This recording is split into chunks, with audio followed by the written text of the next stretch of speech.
নমস্কার, আমার চ্যানেলে আপনাদের স্বাগত।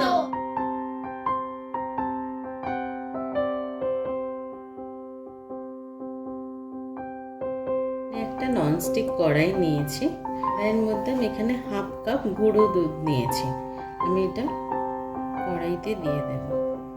আপনারা যে পাত্রে বানাবেন সেই পাত্রে দিয়ে দেবেন। আমি 250 ml দুধ নিয়েছি। দুধটা এবার আমি এই গুঁড়ো দুধের সাথে মিশিয়ে নেব।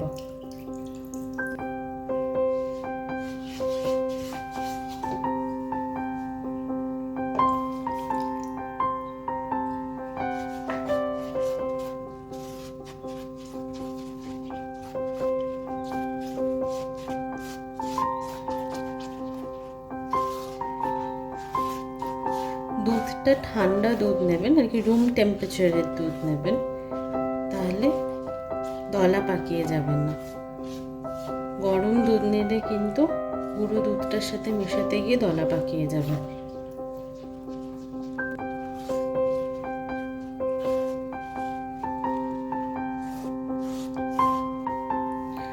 দুধটার সাথে গুঁড়ো দুধটা খুব ভালোভাবে মিশে গেছে। এর মধ্যে এবার আমি বাকি দুধটা দিয়ে দেব। আমি এটা দিয়ে একটা ক্ষীর বানিয়ে নেব। ফ্লেমটাকে একদম আস্তে করে এটা বানাতে হবে। চাইলে আপনারা এটা ননস্টিকেই করবেন, তাহলে আপনাদের নাড়তে সুবিধা হবে। স্টিলের বা অ্যালুমিনিয়ামের পাত্রে যদি করতে যান তাহলে দুধটা বড্ড আটকে যায় চারিদিকে, তো আপনাদের করতে খুব অসুবিধা হবে। দেখুন দুধটা ফুটে উঠেছে। এর মধ্যে আমি এখন চিনিটা মিশিয়ে দেব। আমি হাফ কাপের একটু কম চিনি দিয়েছি।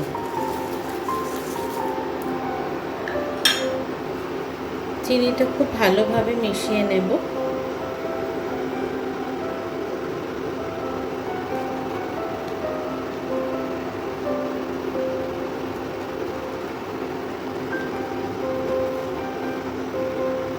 ক্ষীর বানানোর সময় কিন্তু কনস্ট্যান্ট নাড়াতে হবে।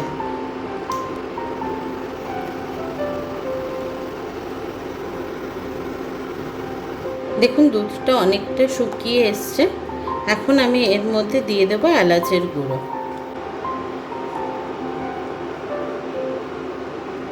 আমি এলাচের ভেতরের বীজটা বের করে গুঁড়ো করে রেখেছিলাম।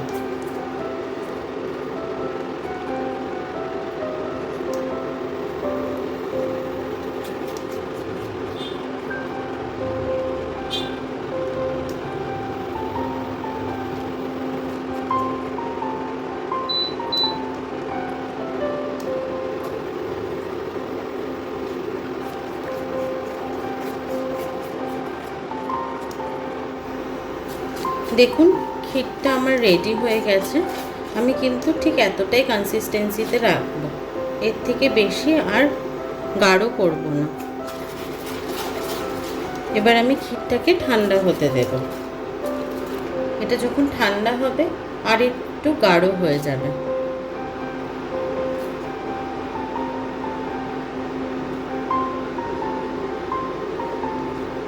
এবার আমি একটা পাত্রের মধ্যে কিছুটা জল দিয়ে দেব। জলটাকে কিছুক্ষণ গরম হতে দেব। দেখুন জলটা সামান্য গরম হয়েছে। এখন আমি গ্যাসটা বন্ধ করে দেব। এখানে আমি 1 কাপ সিমুই নিয়েছি। এটা আমি জলের মধ্যে ভিজতে দেব 10 মিনিটের জন্য। আপনারা সবাই তো সিমুই ট্রাই করেছেন, আমরা পায়েস করেই জেনারেলি খাই। এইভাবে ট্রাই করে দেখবেন, খেতে খুব টেস্টি হয় আর দেখতেও অন্যরকম হয়। এটা আমি 5 থেকে 10 মিনিটের জন্য ভিজতে দেব, কিন্তু আপনারা একটুখানি বুঝে ভেজাবেন। অনেক সময় সিমুই হয় অনেকটা ভিজে গেলে অনেকটাই নরম হয়ে যায়, অতটা আমি নরম করব না। দেখুন আমার সিমুইটা ভেজার পর এরকম দেখতে হয়েছে। একদম নরম হয়ে যায়নি, আবার খুব শক্তও নয়। এবার আমি জলটাকে ছেঁকে নেব।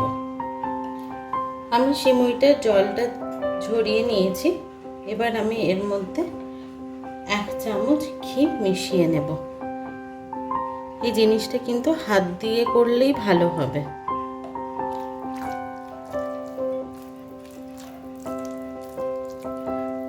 আপনারা চাইলে এখানে ঘিয়ের বদলে বাটারও ইউজ করা যেতে পারে।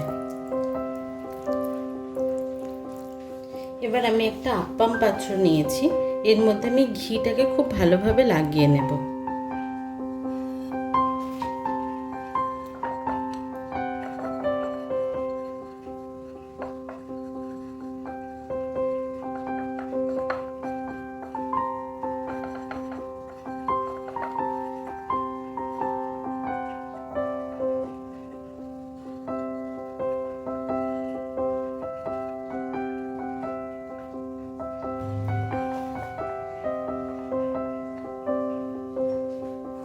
এবার আমি যে সিমুইটার মধ্যে ঘিটা মাখিয়ে রেখেছিলাম সেটা এবার এই আপ্পাম পাত্রের ভেতরে দিয়ে দেব।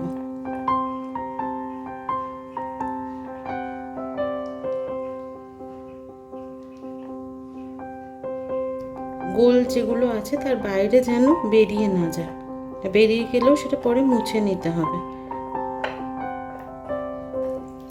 এইভাবে আমি সবগুলোতে করে নেব।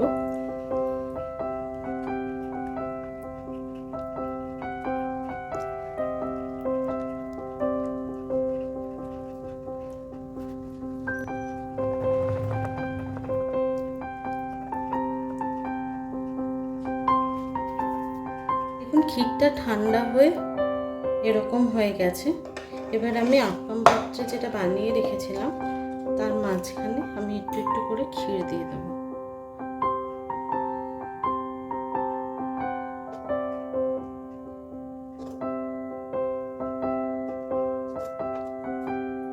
আপনারা চাইলে এর মধ্যে ড্রাই ফ্রুটস কুচনো দিতে পারেন।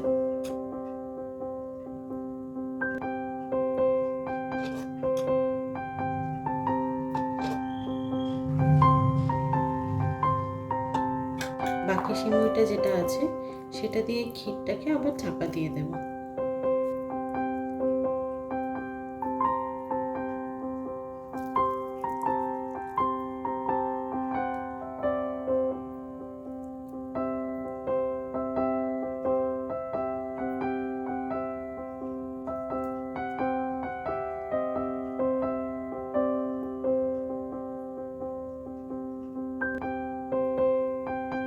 এইভাবে আমি সবগুলো বানিয়ে নেব।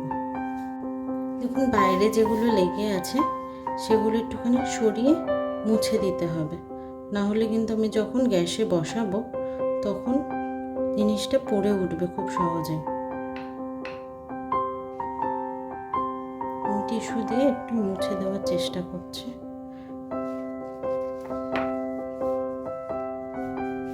আপ্পাম পাত্রটা আমি এইভাবে রেডি করে নিয়েছি। এবার আমি এটা গ্যাস ওভেনে বসিয়ে দেব। দেখুন আমি গ্যাসের মধ্যে গ্যাসটাকে একদম ফ্লেমটাকে একদম লো করে তার মধ্যে একটা নেট বসিয়ে দিয়েছি। এবার তার উপরে আমি এই আপ্পাম পাত্রটা বসিয়ে দেব। এবার খুব অল্প আছে এটাকে ফ্রাই হতে হবে। একটা সাইড ফ্রাই হলে তারপরে আমরা আবার ঘুরিয়ে উল্টো দিক করে নেব। দেখুন খুব সহজেই কিন্তু এটা উল্টানো যাবে। এটাকে কিন্তু ভাজতে হবে, পোড়া যেন না কোনোভাবেই লেগে যায়।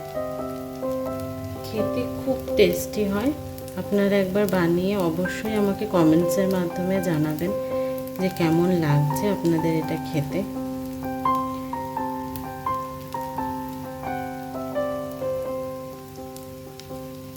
আমি একটা সরু কাঠি মতন নিয়েছি, সেটা দিয়ে আমি চেক করে নিচ্ছি। দেখুন সহজেই কিন্তু বেরিয়ে আসছে।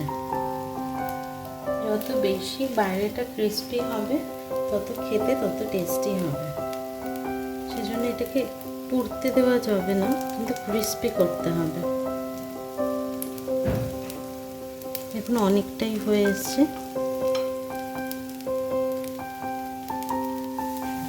দেখুন একটা সাইড লাল হয়ে এসছে। এবার আমি উল্টে আরেকটা সাইডে দিয়ে দেব।